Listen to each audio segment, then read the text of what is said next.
From the heartland of America and the gateway to the West, good morning, good evening, wherever you may be across the nation, around the world. I'm George Norrie. This is Coast to Coast AM. Later tonight, the spirit world. Here's what's happening. America's emergency oil stockpile has plummeted to 40-year lows. The shrinking Strategic Petroleum Reserve is limiting Washington's ability to shield consumers from the fallout of the Saudi Arabians' aggressive supply cuts, according to Goldman Sachs. That's one reason Goldman Sachs expects oil prices to stay high, averaging $100 a barrel this time next year. Triple-digit oil would boost already high prices at the pump, worsening inflation and potentially influencing the 2024 race for the White House. Investment analyst Mish Sedlock with us. Mish, not good news. When are we going to get some good news? I don't know, George, when we're going to get good news. I actually went to the Energy Information Agency and downloaded some charts.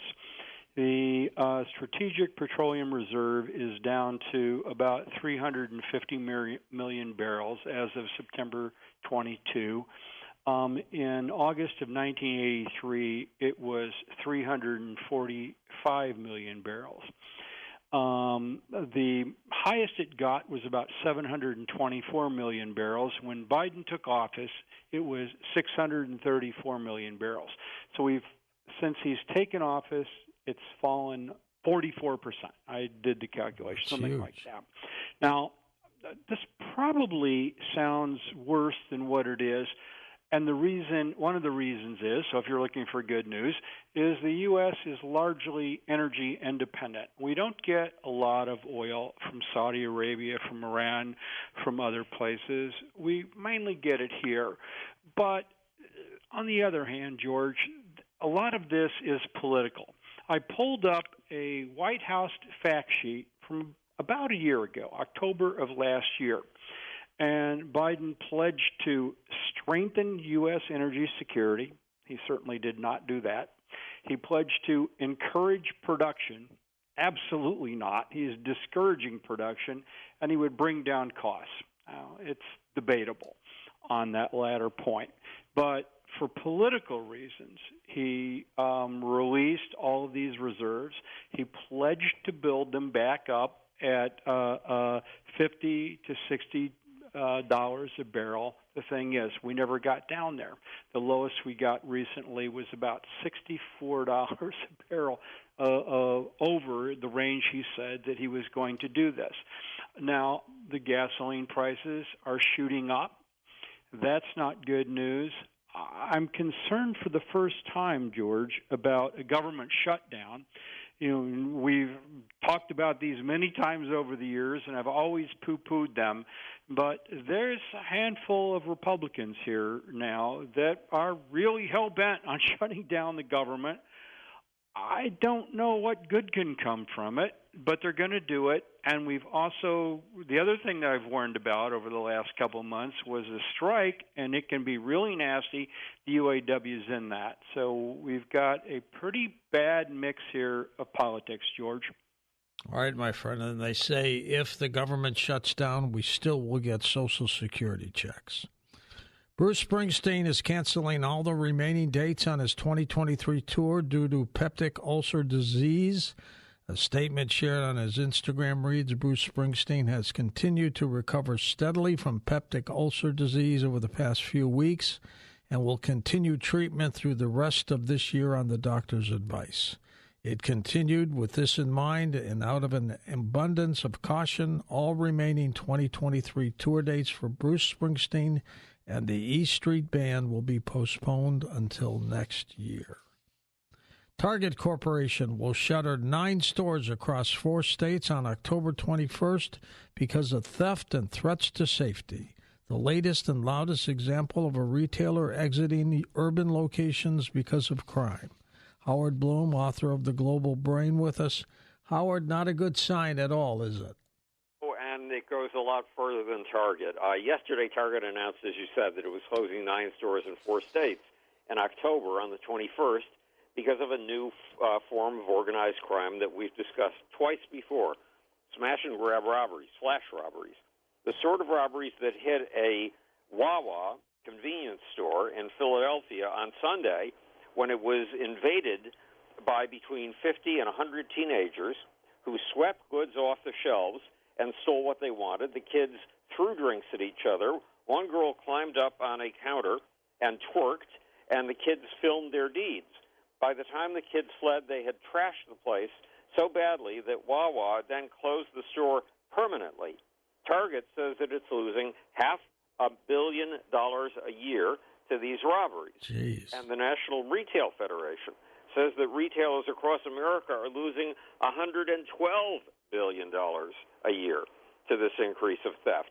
Target and Wawa are not the only chains closing stores. Nordstrom closed 2 stores in San Francisco. Walmart closed 2 stores in Portland, Oregon. Old Navy closed its flagship store in San Francisco's downtown, despite the fact that San Francisco is where Old Navy was born. And Whole Foods and Walmart are closing locations, though Walmart only cites crime as one small factor. Republicans are blaming the spate of robberies on the Democratic Party's bail reforms, which mandate that if you have committed a low-level, nonviolent crime, you can go scot-free until your trial. You do not have to put up any money for bail. The Marshall Project, on the other hand, does not think zero bail has anything to do with the new mob thefts. Marshall points out that an analysis of arrest data in New York shows few people committed new crimes while out on bail. L.A. Police Protective League spokesperson Tom Sagow disagrees. Fox 11 TV in L.A. sums up Sagow's view in a headline, "Zero cash bail to blame for brazen smash-and-grab robberies in L.A., police union says." Ben Dugan, the head of the Coalition of Law Enforcement and Retail, blames the rise in this new form of robbery on COVID. COVID, he reasons, forced people to shop online. This increased demand for goods online. Then some clever criminal innovator created the new form of smash-and-grab robbery to fit this demand. He or she combined flash mobs, online markets, Waze, cell phones, and automobiles, plus the eagerness of kids to make $100 for one evening's work.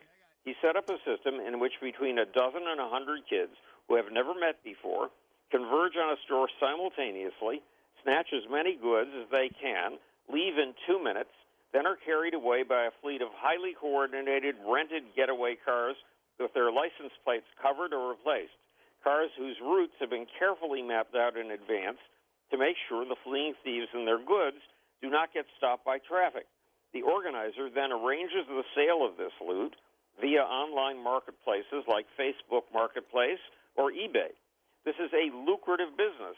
The Attorney General of California recently announced the arrest and conviction of 5 people who stole more than $8 million of merchandise from retailers. Wow. Law enforcement agencies all over the country are working to counter this new form of 21st century organized crime, and Congress has passed a law that went into effect June 27th, the Inform Act, which requires online marketplaces to verify the real identities of high-volume sellers.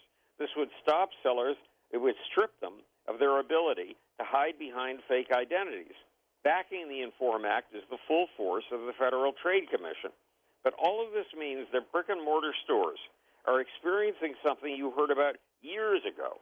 They are losing out to the Internet, but this time to a use of the Internet to organize crime. Unbelievable, Howard. Good report. Thank you very much. The spice ginger could play a crucial role in controlling inflammation for people living with autoimmune diseases, according to a new study. Researchers from the University of Michigan and the University of Colorado School of Medicine focused on the impact of ginger supplements on a type of white blood cell called the neutrophil. Their findings indicate that ginger supplements could even help people with COVID. After 9 years, David Brin back with us. We're going to talk about space exploration next on Coast to Coast AM. And welcome back to Coast. George Norrie with you. David Brin, scientist, tech speaker, and consultant and author. His latest book is called Existence. His novels about our survival and opportunities in the near future include Earth and Existence, A film by Kevin Costner was based on The Postman. And advisor to NASA's Innovative and Advanced Concepts program, David appears frequently on shows such as Nova and the Universe and Life After People, speaking about science and future trends. David, welcome back after 9 years. What took so long? I don't know, George. It's been a busy 9 years, and I go all the way back to Art Bell. Yeah, you sure do. That's a long time, my friend. How have you been? Oh, pretty good, pretty good. You know, this is not my father's 70. Well, every now and then I get a twinge that reminds me that it still is 70. Absolutely. Is it difficult, Wayne, being a scientist and a science fiction writer? Well, the two do overlap a bit. I did astrophysics, and I still work with NASA on various projects. But most of the good scientists I've known had artistic sidelines. Richard Feynman played the bongos. Einstein played the violin. So and I have a play coming out next month. So when I was doing my science, my art was writing stories. I always had grown up writing stories, and I expected that to be a sideline while I did good work in science and engineering. To my surprise, my second novel took off all over the world, and won all the science fiction awards, the Hugo, the Nebula, and went into a whole bunch of languages. And it seemed as if civilization was saying to me, no, the science is your sideline. We want you to do this.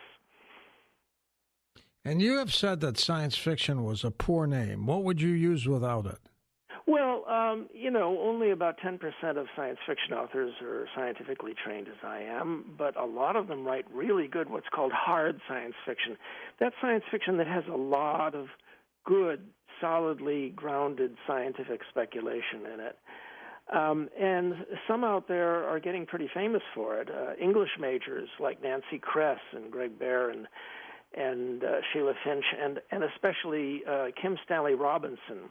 His book, The Ministry of the Future, has really taken off all over the world in maybe 30 languages. And the UN is thinking about making a new agency to name after his book.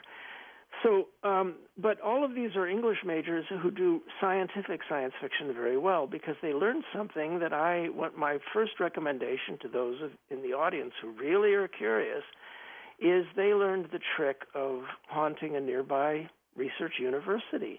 There's seminar series, you can go for free, eat your lunch in the back, and listen to what's going on in science. And what these colleagues of mine do is they make relationships with nearby scientists, they ask them questions, and they pay them in pizza and beer, which is the cheapest. It's the cheapest consultancy you can ever, and I do it, of course, because I'm not an expert in all scientific fields. When I want to talk about biology or the brain or any of that in a story, I find the nearest experts, and I find maybe 3 of them, and it's very likely 1 out of the 3, sometimes 2, would be happy to have lunch and talk about this. And this is something I recommend to your listeners, and that is some of them are curious enough that they might want to go and attend some of these campus seminars and maybe visit. Just one thing: ask questions. Don't declare you know better than science. Right. And what's new with NASA these days? Well, I just came back from a meeting of the symposium of the NASA's Innovative and Advanced Concepts program. That's a small program at NASA, but with a really good reputation because what we do is we invest small amounts of money in really unusual ideas. And I recommend people look up NIAC, NIAC, if they're really interested. NASA Innovative and Advanced Concepts Program. The reports are all free. They're online. You guys paid for them with your taxes. And at least half of the projects every year are at the cutting edge, just short of science fiction. I think that's why they included me on the advisory council. What's new with the Artemis program? Well, the Artemis program is controversial in NASA. It was not the first choice of the professionals. The politicians chose to do it for the same reason that they chose to do Apollo, because it really looks good. Now, there is some good science that will come out of it, but the program is not very popular among the scientists, and it's popular among the astronauts because it gets them busy again. They can go and they can, make footprints and all of that. But personally, the ship that they're using for the Artemis program, the Space Launch System, is, I'm of the opinion that it's a bit of a waste. It uses huge amounts of, about $1.5 billion per rocket. And that's kind of obsolete in this era of self-landing, reusable rockets. Right. But in any event, Artemis is based on the proposition that there's resources to be had on the moon. And there is very likely water on the lunar poles in the deep, darkest of the craters. We're pretty sure it's there, and sending robots there to explore. The Chinese want to go and have their turn, having Apollo, symbolisms. Hey, look, we made it. Well, that's their turn. We did it 50 years ago. But that doesn't mean I'm down on space. I just think we should be spending a lot more time and energy on asteroids, like we did just this last week when we returned a sample from an asteroid out there, because that's where the riches are. Other than water and maybe some loose iron, there aren't really very many resources on the moon, but there are in the asteroids. Just there's some that are made of nickel, iron, and gold. Do you hear the story of the biblical towns of Sodom and Gomorrah? They're now saying that they think it got blasted away by an asteroid.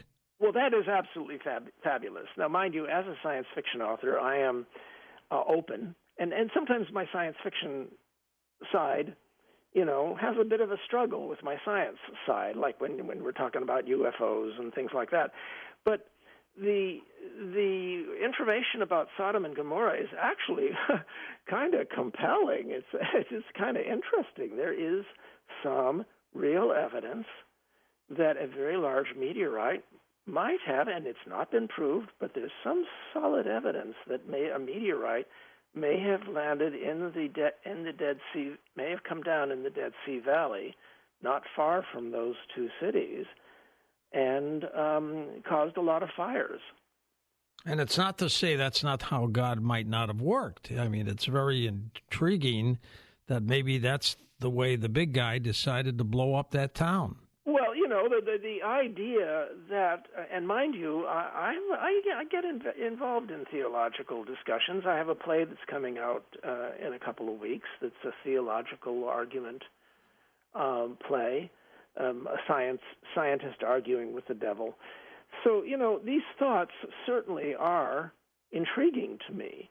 And I'm some scientists are atheists, some are believers like Albert Einstein, and some are intrigued like me. I ask questions. It's what I'm made for. And the question of whether or not God might be using science, well, this has been something that has occurred to me from time to time. Ever since when I was at Caltech, I learned Maxwell's equations, which are the equations that, if you look at them and you understand them, they are the words God spoke when He said, "Let there be light." If He's there and if He said, "Let there be light," those are the words He spoke. And it's amazing to live in an era when science is able to show us the actual words, not the human interpreted words.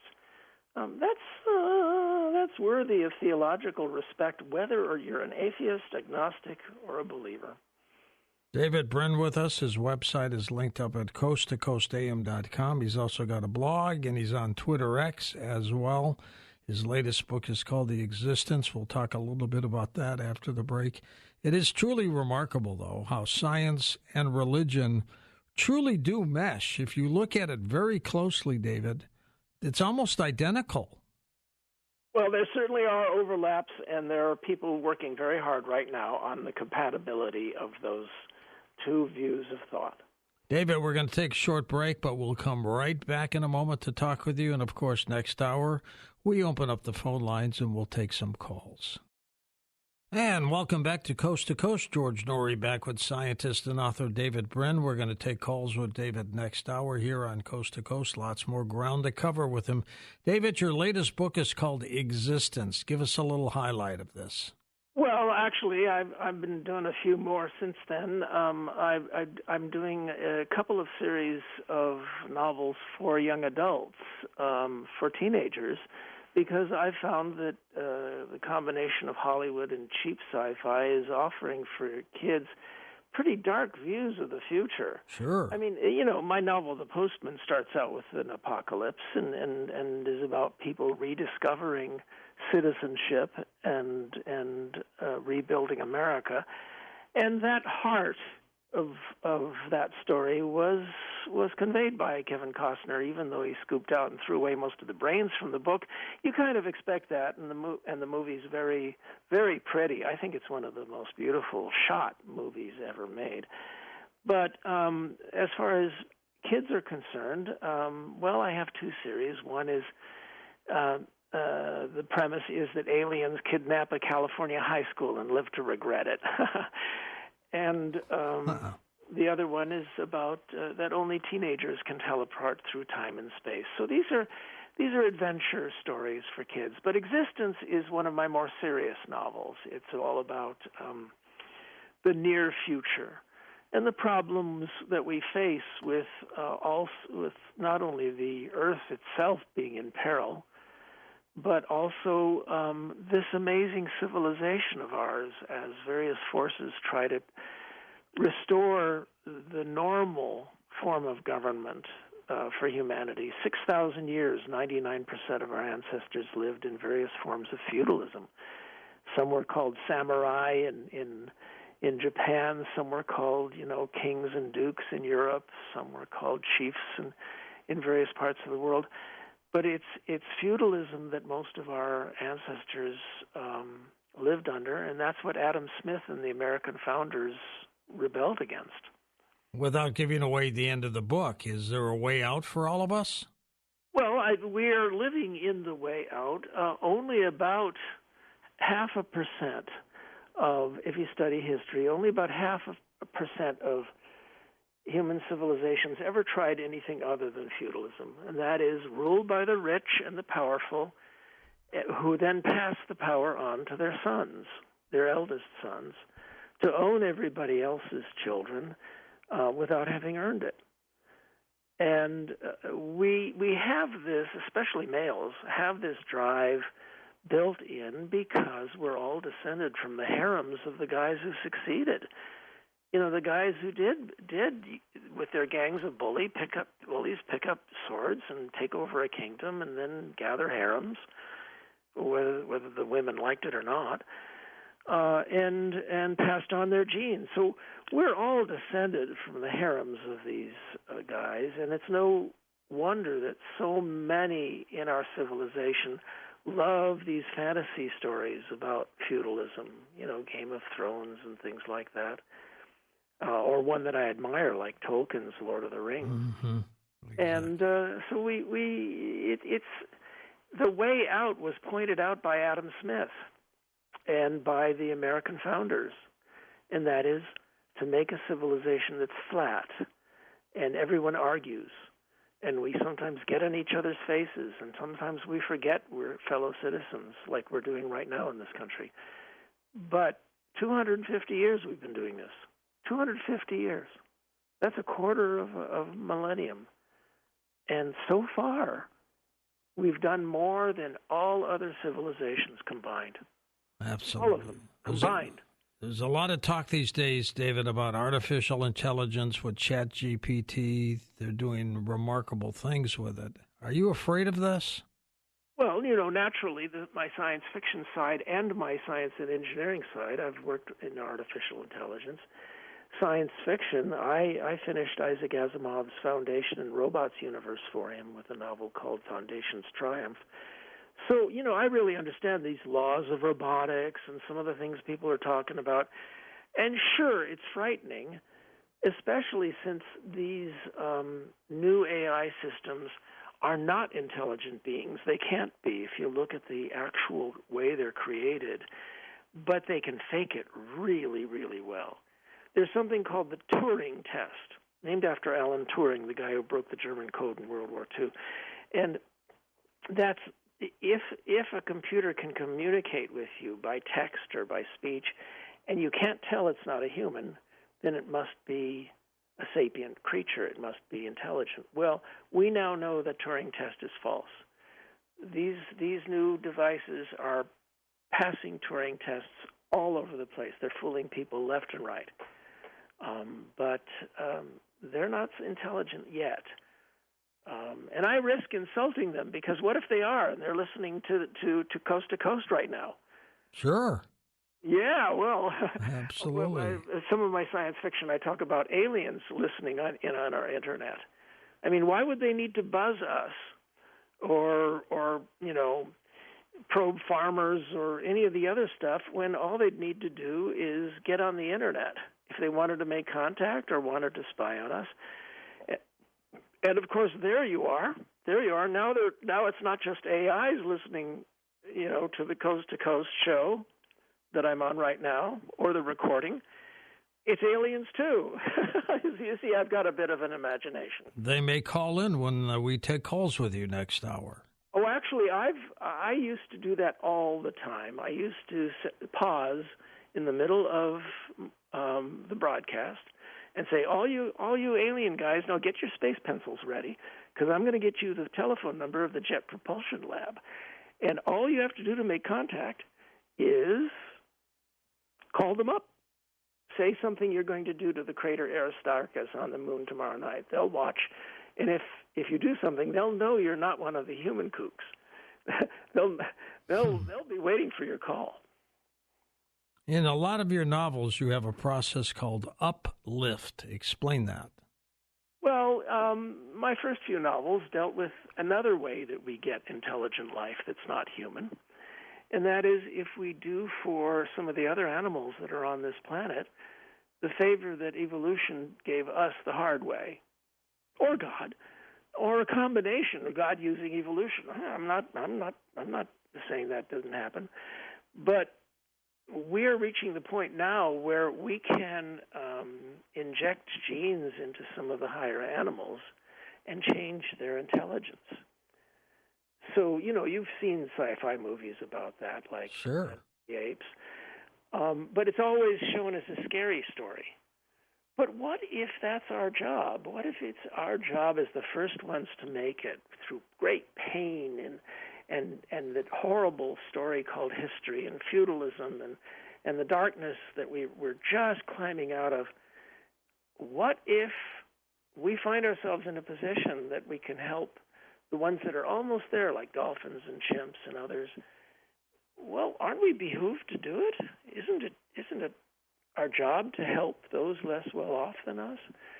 So anyway, some of my early novels deal with that. The Uplift War took place on a planet where changed chimpanzees are co-settling another planet with humans, and some terrible things happen. And Startide Rising was, for a while, until The Postman, it was my most famous novel, and that's all about dolphins in space. Who could resist that? David, how do you see humanity ending? Well, I'm a child of, I was born in 1950. I grew up fully expecting mushroom clouds. I mean, I tell my kids, used to put us under the desk in school. Remember that? I know. You remember they used to yell the word drop. And, I tell my own kids, look, you guys have got a lot of things on your plate. You're trying to solve a lot of social justice things that my generation, us boomers, left unsolved, though we did push forward with a lot. Martin Luther King and all of that. It's an incremental process, but I'll tell you, you kids, you have some things you'll never know, and one is this constant awareness that mushroom clouds might be, just suddenly ending this wonderful civilization at some point. And also, my kids stared at me when I told them, when I was growing up in L.A., 3 days out of 4, it hurt to breathe. And this was in the 1950s and 60s that so many very foolish people think we're so much better than today. And my kids looked at me and they said, hurt to breathe? They cannot picture it. They cannot picture it in their minds. So if you're wringing your hands on one side of the climate thing, or trying to deny it, the obvious fact of it, on the other side of this divide, how about we come together and just solve it the way we solved smog, the way we solved acid rain, the way we pretty much solved the ozone hole. Let's act on it instead of denying it or just wringing our hands and fretting. David, when we dropped the 2 atomic bombs on Japan in World War II, it ended the war. It saved American lives. Oh, it saved Japanese lives. It did. It did.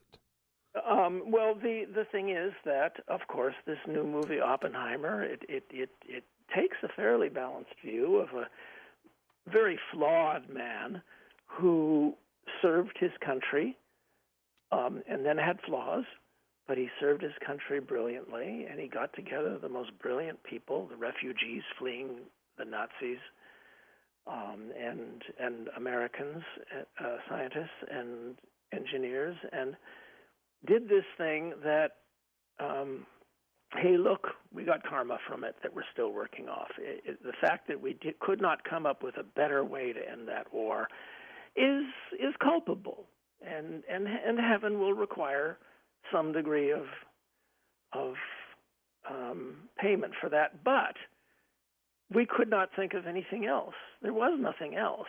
We had to do it because otherwise 1 million Americans and probably 10 million Japanese would have died. Yeah. And we didn't have to worry about retaliation. This time we would, if any leader decides to that's what we jump. all figured. All the time you and I were growing up and in our teenage years and 20s and all of that. And it looked for a while as if that was over. When the, as they say in that wonderful movie Blast from the Past, Christopher Walken, asks, so we're going to, the Politburo just threw up their hands and said, we give up? And Brendan Fraser answers, yes, Dad, that's pretty much what happened. Well, that didn't happen. They gave up for a while, but then all these ex-commissars, and you could hear my quotes around the word ex, they relabeled themselves as oligarchs and billionaires and got rid of all the hammers and sickles symbols and erected statues to the czars, who were just as bad as Lenin. And suddenly, some parts of American society say that all these Kremlin guys who we used to hate are suddenly nice guys. It's the same guys. Excuse me. These are the same guys who grew up reciting chants, Leninist, Marxist chants 5 times a day, and you believe that these 500 to 1,000 guys who now run a renamed KGB don't have the same plans and the same goals, which are our downfall? They haven't changed at all. David, we're going to come back and open up the phone lines with you next.